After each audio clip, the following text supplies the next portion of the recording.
சில்லுன்னு வெயிலுக்கு தகுந்த மாதிரி ஒரு ஐஸ் செய்கிறது எப்படின்னு பார்க்கலாம். சேமியாவை வச்சு சின்ன பசங்களுக்கு பிடிச்ச மாதிரி சூப்பரான ஒரு ஐஸ் செய்கிறத பார்க்கலாம். 3 பொருளை வச்சு செய்கிறது எப்படின்னு பார்க்கலாம் வாங்க. ஸ்டவ்வை ஆன் பண்ணிக்கலாம். கடாய் காயுது. சேமியாவை வறுத்துக்கலாம்.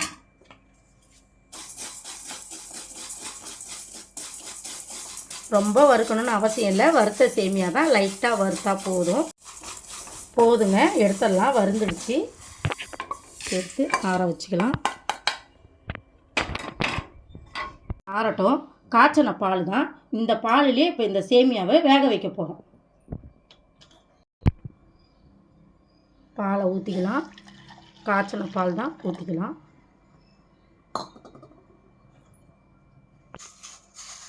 சேமியாவை பாலுக்குள்ளே சேர்த்துக்கலாம்.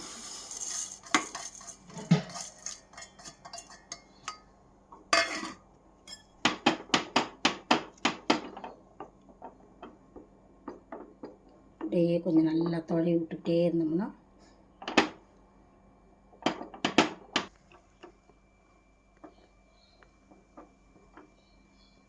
அப்படியே வறுத்த சேமியாவை திருப்பி ஒரு வாரம் வறுத்தோம்னா சும்மா செமையாக வெந்துடும்.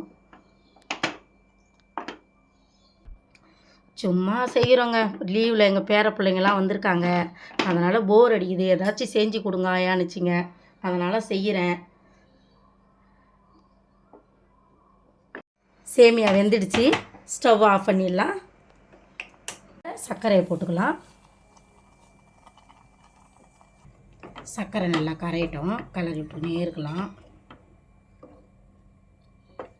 இதெல்லாம் ஒரு 1900s தாத்தாங்க தெருவில் வண்டியில் வச்சு தள்ளிட்டு வருவாங்க. போம் ஒரு சவுண்டு கேட்டால் உள்ளேருந்து அடித்து மோதிட்டு ஓடுவோம்ல வாங்கிறதுக்கு. அதுதாங்க இப்போ திருப்பி செய்கிறோம் நம்ம. இந்த ஸ்கூல் லீவில் சொல்லவே வேணாம். போதுங்க, ஆஃப் பண்ணிடலாம்.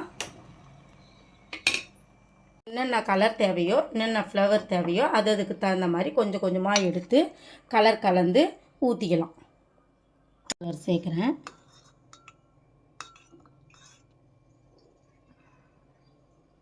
வெண்ணிலா ஃப்ளவர் சும்மா ஒரு ட்ராப் போட்டால் போதும். ஒயிட் கலருக்கு ரெட் கலர் ஐஸ் ஆரஞ்சாக இருக்குது. ரெட்டாக இருக்கும்.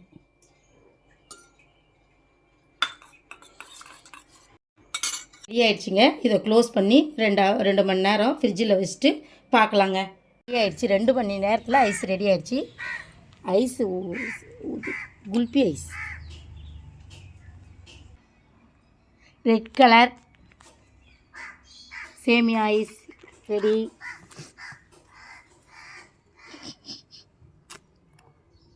yellow கலர் ஐஸ்,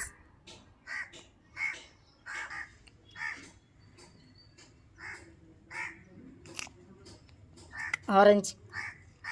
அவ்வளோ 2 ரெடி ஆகிடுச்சு. சாப்பிட்டு பார்க்கலாம். சூப்பராக இருக்குதுங்க. இதேமாரி நீங்களும் செஞ்சு பார்த்துட்டு லைக் பண்ணுங்கள், ஷேர் பண்ணுங்கள், கமெண்ட் பண்ணுங்கள். இந்த மாதிரி வீடியோஸ் வேணுன்னா மறக்காமல் கமெண்ட் பண்ணுங்கள். வாங்க சாப்பிட்லாம்.